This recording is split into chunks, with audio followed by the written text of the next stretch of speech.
Bom dia, irmãos. Nós continuamos aqui respondendo as perguntas que os irmãos têm feito. Esse é o mês da Escola Bíblica Dominical. Estão mandando as perguntas lá para o irmão Marcelo e quero estimular que continuem fazendo assim para que a gente possa explorar bem este mês. A pergunta de hoje é: se alguém não está dando dízimo, está pecando? Essa é uma pergunta difícil de responder em certa medida, especialmente por causa do momento que a gente vive e do abuso desse tema. Mas, primeiramente, precisamos saber que o dízimo é uma questão bíblica. Em segundo lugar, é preciso que nós destaquemos que o dízimo ele prescreve a voluntariedade. Ninguém deve ser obrigado a dar o dízimo. É nesse espírito que Abraão dá o dízimo, é nesse espírito que Jacó se compromete a dar o dízimo. Quando ele vê a escada lá para o céu, em Betel, ele disse: se o Senhor me abençoar, eu voltarei e darei o dízimo de tudo. E é esse espírito dos patriarcas, e que está de acordo com o espírito do Novo Testamento, onde a Bíblia diz, por exemplo, que Deus ama o que dá com alegria, né? Não faça isso por tristeza ou constrangimento, mas voluntariamente. A Bíblia diz: cada um contribua segundo propôs em seu coração. Então não há uma obrigação.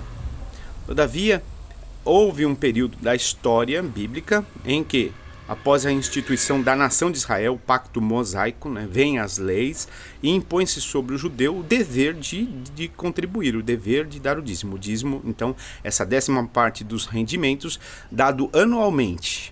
Então, não era mensal, né? Era anual. Então, havia essa imposição ao judeu.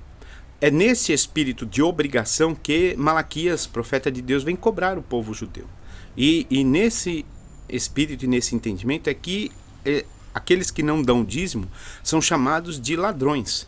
Então, os judeus, debaixo do pacto mosaico, sob a nação de Israel, que não contribuíam com o dízimo, eles eram chamados de ladrão porque estavam roubando o imposto religioso, que era então dever do judeu diante do pacto que havia sido estabelecido.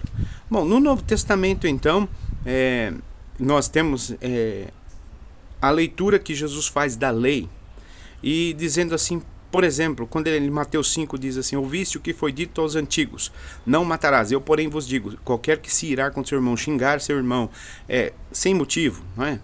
Então já é réu do inferno, por exemplo.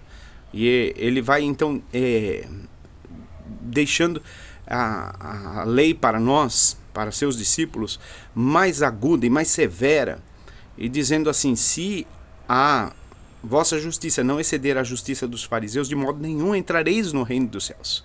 Nós vemos então que esta lei que era imposta aos judeus, para nós cristãos, ela não veio como imposição, mas ela veio interiorizada, colocada em nossos corações, conforme a profecia bíblica mesmo, que Deus falou que escreveria a sua lei em nossos corações. De forma que na igreja primitiva nem houve-se menção de dízimo.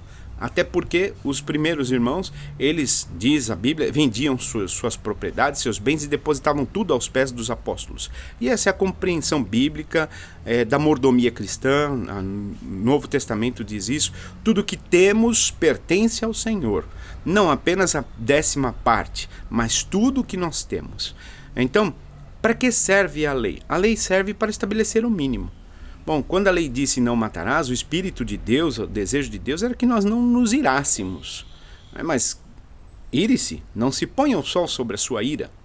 Então, quando vem a lei da 10ª parte do dízimo, o princípio que está por trás é que nós devemos entregar todos os nossos recursos a Deus, tudo. Mas estabelece-se um mínimo que seja 10%.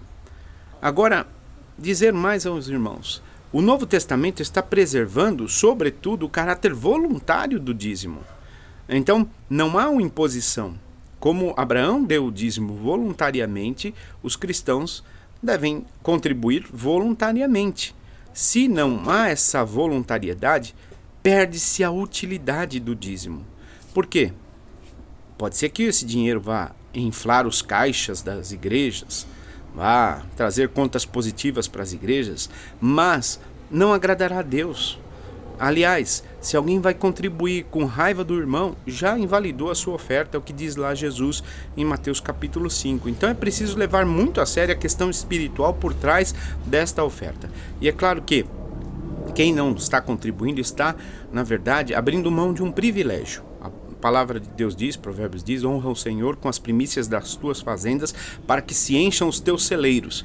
Então, esta doação voluntária, ela redunda em bênçãos. Se é por obrigação, ela não vai trazer benefício nenhum para quem está contribuindo. Agora, preciso dizer o seguinte, é uma palavra de conselho. Se você tem dívidas no sistema bancário, que cobra mais do que o dízimo do Senhor, não é? Então, se você pega R$100 do banco, você vai ter que pagar R$12 por mês, paga a sua dívida. Há uma toada de loucura aí, de gente que fala assim, eu não posso deixar de dar o dízimo. E aí se afunda em dívidas e não paga a dívida. Paga a dívida. Agora também tenha sabedoria, não vá fazer outra dívida para falar, vou tirar do dízimo. Não, você não faça mais dívida. Vai e não peques mais. Não é isso que diz Jesus? Vai e não peques mais. Porque o dízimo também tem um caráter educativo, um caráter didático, de nos ensinar a administrar nossos recursos. Saber que quando nós recebemos lá o nosso montante, seja ele quanto for, recebemos, macaquinho recebeu uma penca com 10 bananas. Ele não é dono das 10 bananas. Ele não pode decidir usar mais do que 10 bananas, ou usar as 10 bananas. É preciso saber administrar as questões. E o dízimo, ele impõe isso a nós, que nós aprendamos a administração financeira.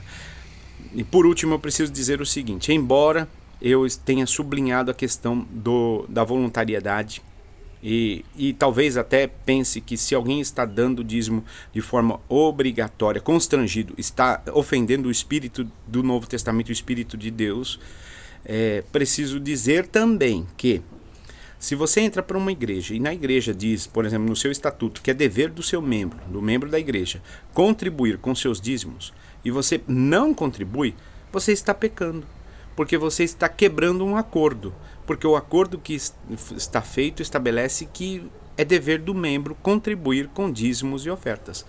Mas este acordo é um acordo entre os homens, as instituições, e é claro que Deus está vendo esses acordos. Assim como é pecado não pagar o aluguel, dar calote em quem emprestou o dinheiro, é pecado surrupiar alguma coisa de alguém ou comprar alguma coisa à prestação e deixar de pagar para depois cair nos 5 anos e tal, e essas coisas que o brasileiro sabe fazer, tudo isso é pecado. É pecado também deixar de contribuir com a igreja com a qual você se comprometeu a sustentar com dízimos e ofertas. Mas novamente voltamos à questão, para que seu dízimo realmente tenha valor, assim como sua presença na igreja, por exemplo, eu vou para a igreja, mas vai lá obrigado à força, então não tem valor, não tem sentido. Então a contribuição deve ser voluntária. Que Deus abençoe sua vida. Tive que me estender um pouquinho mais, mas é porque a questão é bem complexa e eu não falei tudo não, viu?